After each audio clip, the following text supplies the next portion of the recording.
We saw a current president and former president debate for the first time in U.S. history. The debate was hosted by CNN with rules that differed from the first time President Biden and former President Trump debated back in 2020. There was no live audience, and the candidates' mics were muted when their opponent was speaking. Our Marissa Rio is in studio now with the biggest takeaways from tonight's debate. Thank you, Derek and Kirsten. The debate comes at a time when we Americans are in a political divide. Many, if not all of us, are feeling the impacts of inflation, and there are national debates regarding issues such as immigration, foreign policy, and access to abortion. Both candidates argued over these topics, including who is at fault for our current state of economy and how they would improve it. And we're going to make sure that we reduce the price of housing.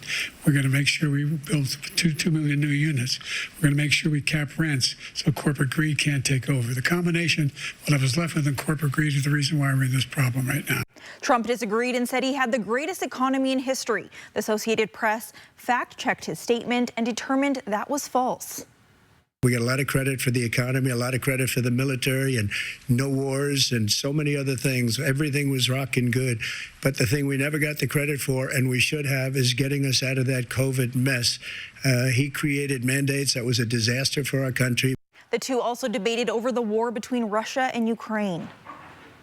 I'm only saying the money that we're spending on this war, and we shouldn't be spending, it should have never happened. I will have that war settled between Putin and Zelensky as president-elect before I take office on January 20th. I'll have that war settled.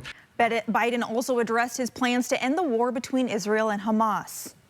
The first stage is trade the hostages for a ceasefire. Second phase is a ceasefire with additional conditions. The third phase is the end of the war. The only one who wants the war to continue is Hamas, number one. They're the only ones standing out.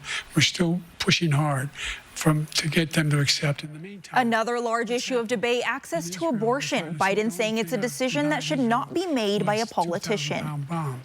A doctor should be making those decisions. That's how it should be run. That's what you're going to do. And if I'm elected, I'm going to restore Roe v. Wade. Trump had a different approach. Everybody wanted it back, religious leaders.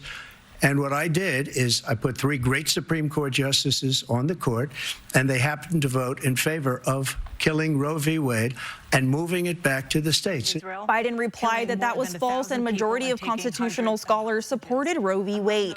The next presidential debate between President Biden and former President Trump will be broadcast here on ABC September 10th. We will continue to update you with the latest on air and on our website at KXLY.com. In studio tonight, Marissa Rio, 4 News Now.